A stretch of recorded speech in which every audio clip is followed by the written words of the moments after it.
ज्ञान के माध्यम से प्राप्त होने वाला योग ही ज्ञान योग है। इसका लक्ष्य हमारी कमियों और जीवन के दुखों से मुक्ति प्राप्त करना है। भौतिक विज्ञान और रसायन विज्ञान जैसे ज्ञान बहुत कम सहायता करते हैं। स्वयं के बारे में ज्ञान ही सबसे महत्वपूर्ण ज्ञान है। यदि तर्क कहता है कि शरीर एक भ्रम है, तो जो उसे छोड़ देने को तैयार है, वही सच्चा तर्कवादी है। कर्म के चक्र में फंसकर तुम कब तक ऊपर नीचे घूमते रहोगे? तुम न जाने कितनी बार राजा और दरिद्र बनकर जी चुके हो। हमें उस बूढ़े व्यक्ति की तरह नहीं जीना चाहिए जो अंधेरी जेल को ही फिर से चाहता है। यह संसार अंधकार और क्रूरता से भरा है। हम प्रकृति के हाथों में गुलाम हैं। हम एक कौर भोजन, प्रसिद्धि, पत्नी और बच्चों के गुलाम बने हुए हैं। इच्छा लालसा को प्रेम समझने की भूल न करें। यह केवल पाश्विक इच्छा है। इससे मुक्त होना ही श्रेष्ठ है। सच्ची सभ्यता ईश्वर की ओर बढ़ना, इंद्रियों को वश में करना और अपनी आत्मा के घर का राजा होना है।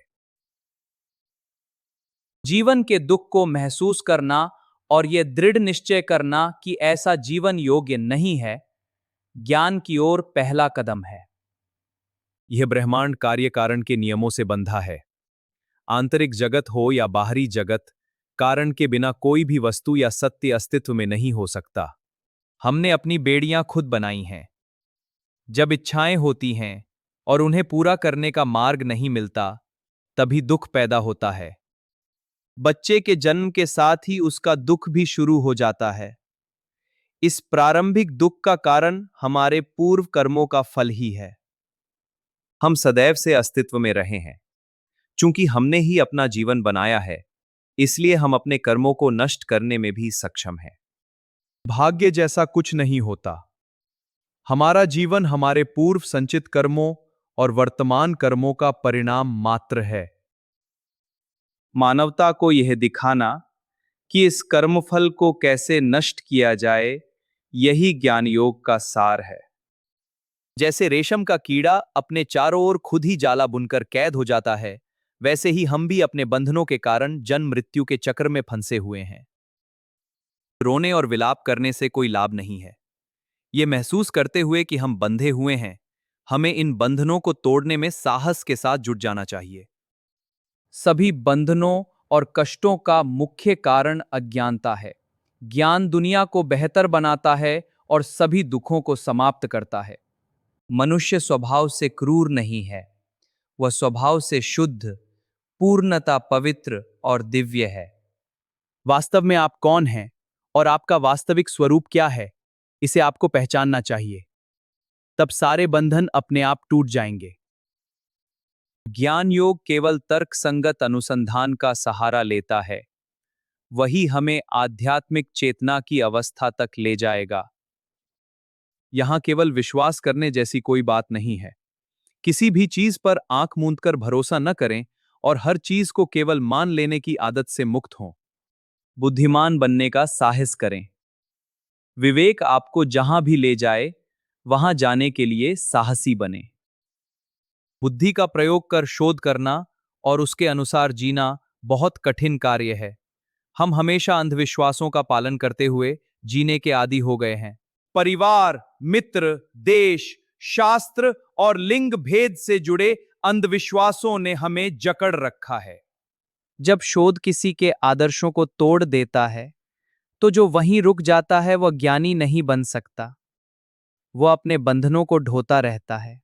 अनुसंधान में बाधा आने पर जो पीछे हट जाते हैं, वे बार बार मृत्यु के वश में आ जाते हैं। वे ज्ञान योग के पात्र नहीं हैं। केवल अत्यंत साहसी लोग ही इस मार्ग का अनुसरण कर सकते हैं। केवल संप्रदायों को नकारने से ही कोई तर्कवादी नहीं बन जाता। तर्कवादी होने के लिए न केवल अविश्वास होना चाहिए, बल्कि उस शोध के दिखाए मार्ग पर चलने का साहस भी होना चाहिए। यदि आपको पता चले कि इंद्रियों द्वारा लाया गया ज्ञान मिथ्या है, तो आप में उस इंद्रिय ज्ञान को नकारने का साहस होना चाहिए। तर्क पर भरोसा करके सत्य का पालन करना कठिन है। ये संसार मूर्खों और पाखंडियों से भरा हुआ है। किसी एक लक्ष्य को चुनें और मृत्यु तक दृढ़ता से उसका पालन करें। वही मुक्ति पाने का मार्ग है। अधूरे मन से किसी कार्य में लगना हमें कहीं नहीं ले जाएगा। किसी एक सिद्धांत पर अडिग रहें। उन मूर्खों की तरह न बने जो यह तय नहीं कर पाते कि सत्य क्या है। इंद्रियों की शरण लेना उनकी आदत बन गई है। तर्क का पालन करने में पहली बाधा हमारा सत्य की ओर जाने में संकोच करना है। हम चाहते हैं कि सत्य हमारे पास आए। आसान या सुविधाजनक धर्म जैसा कुछ नहीं होता। सत्य के लिए साहस और परिचित मार्ग को छोड़ने की आवश्यकता होती है। बचपन के सपने दुनिया का सामना करते समय बिखर जाते हैं। आज के शहर पुराने देशों के विनाश पर ही बने हैं।